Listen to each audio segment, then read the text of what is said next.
Grazzi li jerġajtu inaqadtu magħna t-tieni parti ta' Wirtu Eredi. Illum irnexxieli nġib miegħi lil Paul Abela, iċ-chairperson tal-Business First. Paul, grazzi ħafna li fl-aħħar sibt ħin li tkun magħna fuq dan il-programm. Naf li inti għandek ħafna kpipel x'tilbes, għandek il-Business First, għandek ħafna affarijiet oħra, inti negozjant ukoll, forsi għalhekk li n-negozjanti tifhimhom ħafna iktar minn ħaddieħor. Xtaqt però miegħek insirna fiktar fuq il-żwieġ biex tajtek li hemm bejn il-Kamra tal-Intrapriżi Żgħar u il-Malta Enterprise li minna ħareġ il-Business First.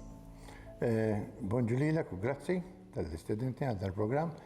Iva, aħna bħala Kamra tal-Negozji Żgħar u Medji konna dejjem nixtiequ li jridu nkunu iktar iffokati fuq il-membri biex intik background żgħira tal-Kamra tal-Negozji Żgħar u Medji kienet GRTU, twildet 73 sen ilu u lan tagħha kien sidin ta' ħwienet ta' Stradarjali dak iż-żmien inaqdu flimkien biex huma jkunu jistgħu jikkoordinaw flimkien l-operazzjonijiet tagħhom peress li. U żgur għax il-GRTU qabel kienet retailers biss. Retailers bdiet għax kien hemm il-General Workers Union 5 snin qabel li ffurmat. Allura l-impjegati kienu ġar General Workers Union. Allura kulħadd kien sejjer taf inti dak iż-żmien morant li mallem tgħidlu rid iżieda u dot u dik oħra. Allura qalu jenaqdu kien il-Anthony Grixti kien jagħmel kellu ħanuf tal-embroidery jagħmel dik tas-suits tal-Army u n-Navy u għadhom u kienu kwienet tal-belt u mbagħad minn hemm lem. Ovvjament il-GRTU kibret u ftit żmien ilu ħadna flus mill-Ewropa wkoll biex nirribrandjaw il-GRTU. U fl-Ewropa, ovvjament bħala GRTU, ma kienx tinstema dejjem konna ngħidu aħna Chamber ta' SMEs, għamilna rebranding u minn dak ir-rebranding illum qegħdin fejn aħna. U niftakar f'ħin minnhom l-ex-Prim Ministru Joseph Muscat kien hemm taħdidiet ma' Chamber of Commerce biex jagħmlu Trade Malta, biex jagħmlu export promotion u dal-affarijiet kollha. Imma dan l-ex-Prim Ministru kien jafni li jiena ma noqgħodx ġifieri b'xi waħda inqas irid dejjem inkull livell u qallu smaqlu liċ-Chairman tal-Malta Enterprise qallu kellem il-Pawlu. Qallu ħalli jaqbel li nagħmlu di Trade Malta ma' Chamber. Qallu ma dak negozjant, qallu da żgur irid xi ħaġa oħra. U jien minn dejjem kelli għajnejja fuq il-Business First. Business First kienet ilha hemmhekk żmien twil ġal-Malta Enterprise. Imma kull ma kienet tmur hemm jgħidulek fejn għandek tmur u jifqu hemm, ma kienx hemm, jien mhix dik rid. Mhux kif nafu għallum one stop shop. Jien irrid il-kuntatt u nwaslek sal-aħħar. Allura mbagħad ftehemna, saret it-Trade Malta, mbagħad aħna badna u għamilna l-Business First. Kemm hu veru, is-CEO li hemm illum Marika Tonna di qalet isma' dan l-arranged marriage donnu ħadem.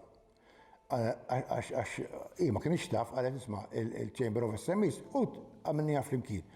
U meta saret il-Business First, in-nies li kien hemm peress li jiena ġejt maħtur chairman u alla ġibt kultura tal-privat, minn lejla n-nar dan nies għamlu l-mirakli. Nista' ngħidlek li jien anke l-expectations tiegħi qabżu.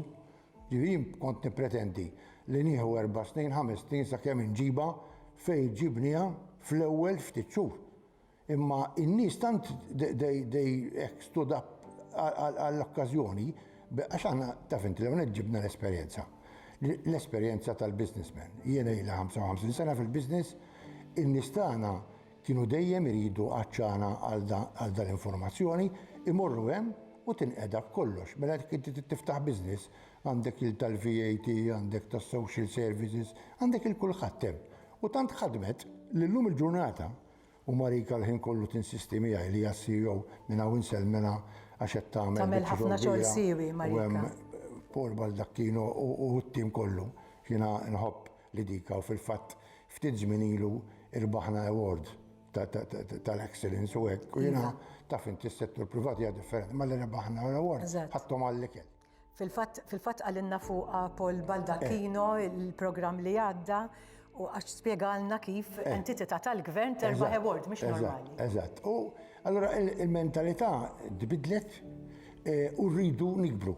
Il-ħin kollu tgħidli Marika li rridu nsibu post ikbar. U jiena nemmen li għandna ikonna post ikbar biex nagħtu iktar servizz lill-negozjanti Maltin u l-iktar iż-żgħar.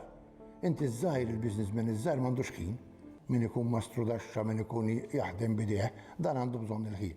U jiena il-gvern diġà qegħdin fit-taħdidiet mal-gvern biex inkabru, jiena għamel hawn nsellem l-impjegati kollha mill-iżgħar wieħed jew l-iżgħar waħda sal-ogħla waħda għax huma il-katalisti tal-affarijiet jiena kull ma nagħmlu aħna ninstigaw l-affarijiet. Nidderiġu. Ma fl-aħħar tal-ġurnata inti meta tmur hemm il-customer care, il-min jilqak u min jaqdik irid ikun il-protagonist li jagħmel ix-xogħol. Proset għax għamiltu biċċa xogħol sew, jiena ġieli użajt is-servizzi tagħkom u tagħmlu l-affarijiet faċli għal-negozjanti kollha. Ħajkolli ngħidlek daqshekk għax il-ħin tagħna għadda u ħajkolli